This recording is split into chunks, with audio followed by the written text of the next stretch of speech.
శుక్లాం భరధరం విష్ణుం శశివర్ణం చతుర్భుజం ప్రసన్నవదనం ధ్యాయేత్ సర్వవిఘ్నోపశాంతః. కార్తీక పురాణం 21వ అధ్యాయం.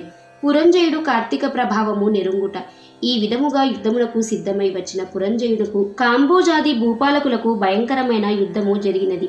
ఆ యుద్ధములో రథకునితోనూ, అశ్వసైనికునితోనూ, గజ సైనికునితోనూ, పదాతులు పదాతి సైనికులతోనూ, మల్లులు మల్లయుద్ధ నిపుణులతో, ఖడ్గగద బాణ పరుషము మొదలగు ఆయుధాలు ధరించి ఒండోరులు ఢీకొనుచు, హుంకరించుచు, సింహనాదములు చేసుకొనుచు, శూరత్వ వీరత్వములను జూపుకొనుచు, బేరీ దుందుబులు వాయించుకొనుచు, శంఖములను పూరించుకొనుచు ఉభయ సైన్యములను విజయకాంక్షలై పోరాడిరి.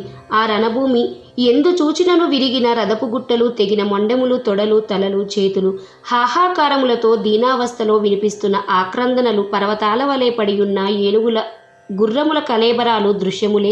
ఆ మహాయుద్ధమున వీరత్వమును చూపి చచ్చిపోయిన ప్రాణులను తీసుకెళ్లడానికి దేవదూతలు పుష్పక విమానముపై వచ్చిరి. అటువంటి భయంకరమైన యుద్ధము సూర్యాస్తమయము వరకు జరిగినది. కాంబోజాది భూపాలుర సైన్యము చాలా నష్టమైపోయెను. అయినను 3 అక్షౌహిణులన్న పురంజయుని సైన్యమునెల్ల అతి సాహసముతో పట్టుదలతో ఓడించినది. పెద్ద సైన్యమున్నను పురంజయునికి అపజయమే కలిగెను. దానితో పురంజయుడు రహస్య మార్గమున శత్రువుల కంటపడకుండా తన గృహానికి పారిపోయెను. బలోపేతులైన శత్రురాజులు రాజ్యమును ఆక్రమించుకున్నారు. పురంజయుడు విచారముతో సిగ్గుతో దుఃఖించుచుండెను. ఆ సమయములో వశిష్ఠులు వచ్చి పురంజయుని ఊరడించి, రాజా, మున్నొకసారి నీ వద్దకు వచ్చి తిని నీవు ధర్మాన్ని తప్పినావు. నీవు చేస్తున్న దురాచారాలకు అంతులేదు. ఇకనైనను సన్మార్గుడవై ఉండమని హెచ్చరించి తిని. అప్పుడు నా మాట లానలేదు.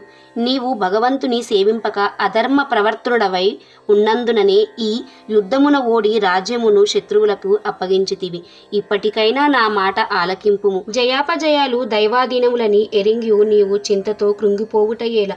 శత్రురాజులను యుద్ధములో జయించి నీ రాజ్యమును నీవు తిరిగి పొందవలనన్న తలంపు కలదేని నా హితోపదేశము ఆలకింపుము.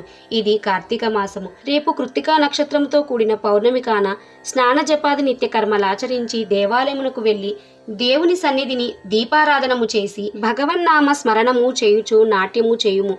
ఇట్లొనర్చినచు నీకు పుత్ర సంతతి కలుగుతుంది. అంతే కాదు, శ్రీమన్నారాయణుని సేవించుట వలన శ్రీహరి మిక్కిలి సంతోషముంది నీ శత్రువులను దునుమాడుటకు నీకు చక్రాయుధమును కూడా ప్రసాదించును. కనుక రేపు అట్లు చేసిన ఎడల పోగొట్టుకున్న రాజ్యమును తిరిగి పొందగలవు. నీవు అధర్మ ప్రవర్తుడవై దుష్ట సహవాసము చేయుట చేతగదా నీకు అపజయము కలిగినది. కాన లెమ్ము, శ్రీహరిని మదిలో తలచి నేను తెలియచేసినట్ల చేయు అని హితోపదేశము చేసెను. అపవిత్ర పవిత్రో వా సర్వావస్థాం గతోపి వా యస్మరేత్ పుండరీకాక్షం స బాహ్యభ్యంతరశ్చుచిః. 21వ అధ్యాయము